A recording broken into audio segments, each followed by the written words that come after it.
When Endgame kicked off at theaters, Thor walked out of that cabin when the audience roared with laughter. It was by far the biggest visual gag in the movie. Fat Thor, the god of thunder, playing Fortnite and shouting at kids over the internet. It became a meme instantly. But if you unplug the laugh track and see what's really going on screen, it becomes not funny. It is horrifying. What we see is not a punchline. It's the most realistic portrayal of severe PTSD and depression the MCU has ever attempted. We are used to heroes who experience tragedy and instantly deploy it as fuel. Batman loses his parents. Iron Man gets captured.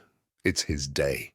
He begins to construct a suit. Thor presents us with the ugly, unglamorous reality of trauma. Sometimes, when you lose everything, you don't hit the gym. You don't plot revenge. You hit the couch. You surrender. And to understand the reason he fell so hard, we have to understand the manic state before the crash. Go back to Infinity War. People don't realize Thor was broken here already. He'd just watched Thanos choke the life out of his brother.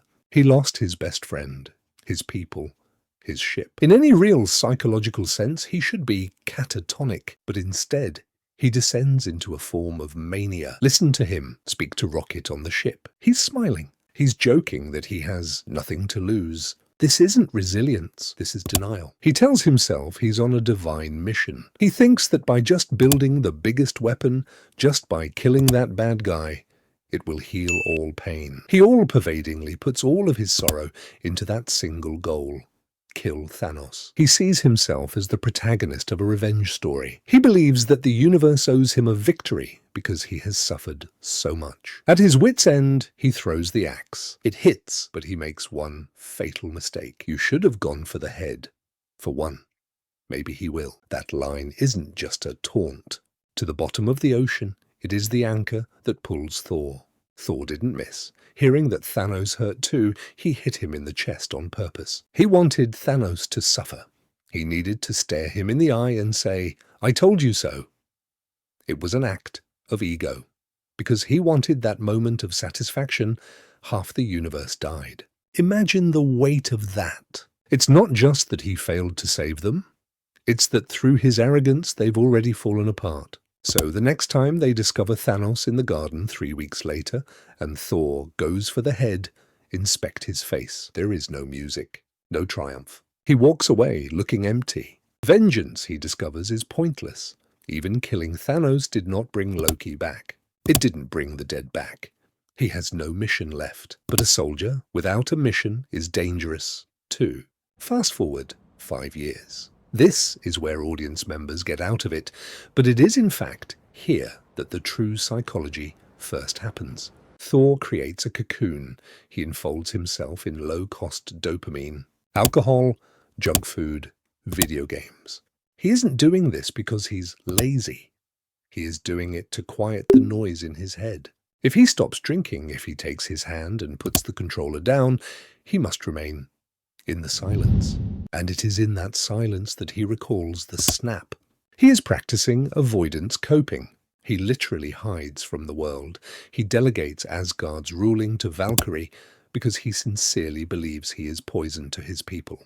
To him, when he said the last time he attempted to lead, everybody died. So the heroic thing to do, in his warped logic, was to stay out of the way and rot. He is waiting to die. The healing does not start with a weapon, it starts with his mother. He is a mess when he returns to himself in time. He's panic-stricken. Frigga is dying, and he's trying to warn her about it, but he's really trying to get her absolution. He wants her to tell him it's okay, and she offers him the cure for his shame. She adds, "Everyone fails at being what they were supposed to be, Thor. The measure of a person, of a hero, is how well they succeed at being who they are." This is the overarching thesis of his entire arc. Thor struggled for 1,500 years to become the perfect king, the strongest avenger, and it broke him. Frigga allows him to fail. She lets him know that despite being broken, he's not finished. This is the most important moment. He carries out his hand for Mjolnir. He expects it to stay on the ground. He hates himself, so he assumes the hammer hates him as well. And when it flies into his hand, the look on his face isn't power, it's relief. I'm still worthy. The hammer is uninterested in his waistline. It doesn't care that he drank for 5 years. It judges the spirit. It's a testament to how the beating heart of the hero remains, despite the pain, the depression, and the errors. But pay attention to what's next. He doesn't magically drop the weight. Underwhelmingly, a lesser movie would have provided Thor with a training montage. He would have done some push-ups, shaved his beard, and arrived at the last battle looking like a fitness model. But the Russo brothers kept him fat. And that is why this arc is important. Thor grapples with his lingering struggles while he is fighting the final battle. He is out of breath. He is slower. He gets beaten up, but he stands there. That is the lesson. You don't have to wait until you are fixed in order to wage your battles. You don't need to wait until you've broken down or your depression is gone or until you can walk again. Thor takes the hammer and still his hands are shaking.